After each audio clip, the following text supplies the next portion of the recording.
국정감사 이틀째인 오늘도 주요 상임위원회마다 공방이 이어지고 있습니다.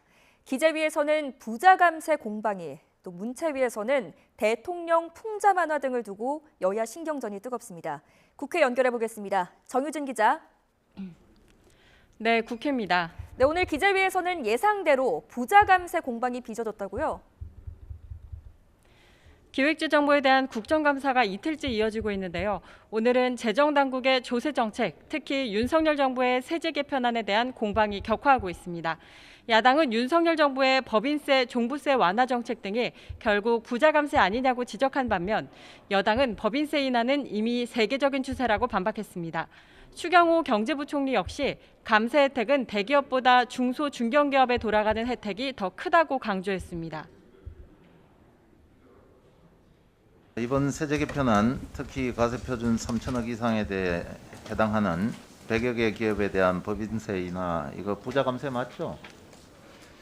대기업을 부자로 프레임을 하는 그 인식부터 동의를 하고 있지 않고, 제가 늘 말씀드리지만 이번에 법인세 개편안에 부총리, 중소 중견기업이 오히려 대기업보다 감면폭이 더 크다. 중앙선관위에 대한 국회 행안위 국감장에선 여야 간 고성이 오가기도 했습니다. 여당 측이 민주당 이재명 대표의 선거법 위반이 확정되면 선거 비용을 빠르게 회수해야 한다고 주장하자 야당은 국감장에서 정쟁을 유발하는 거냐며 크게 반발했습니다.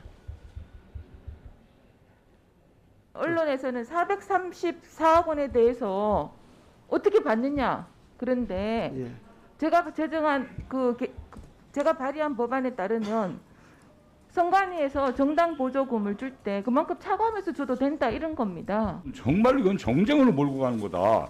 2002년도 한나라당은 불법 대선 자금 전달 사건에 수백억 원의 정치자금을 차떼기로 받았는데 그때 문제 삼지 않았어요, 낙선한 후보에 대해서. 근데 국회 행안위 국정감사는 오후에도 이 문제를 둘러싼 여야 설전으로 한 차례 파행을 겪다가 지금은 다시 재개한 상황입니다.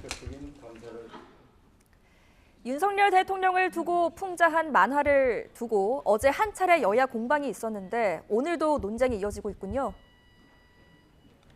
어제 문화체육관광부는 윤석열 대통령의 풍자 만화를 전시한 한국만화영상진흥원에 엄중 경고 조치를 내렸습니다.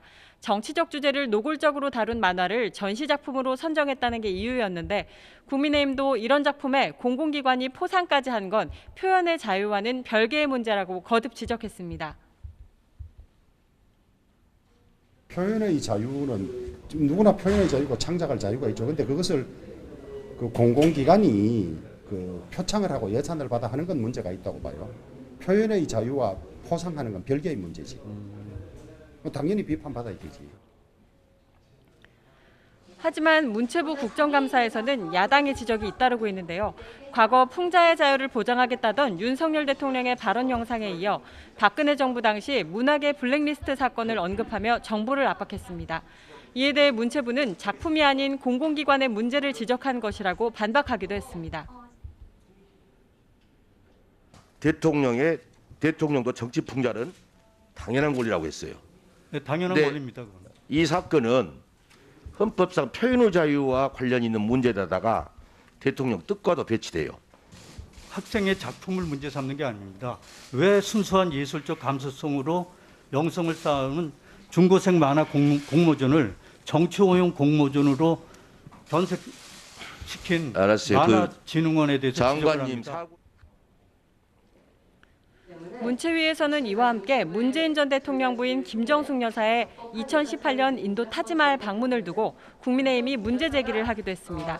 국민의힘 배현진 의원은 당시 논란이 되자 청와대는 인도에서 참석을 희망했다고 했지만 외교부에 확인해보니 원래 문체부 장관 방문 일정이었는데 영부인이 함께 가고 싶다는 뜻을 전해 인도가 초청장을 보낸 것이라고 지적하며 문체부에 자체 감사를 요청하기도 했습니다. 지금까지 국회에서 YTN 정유진입니다.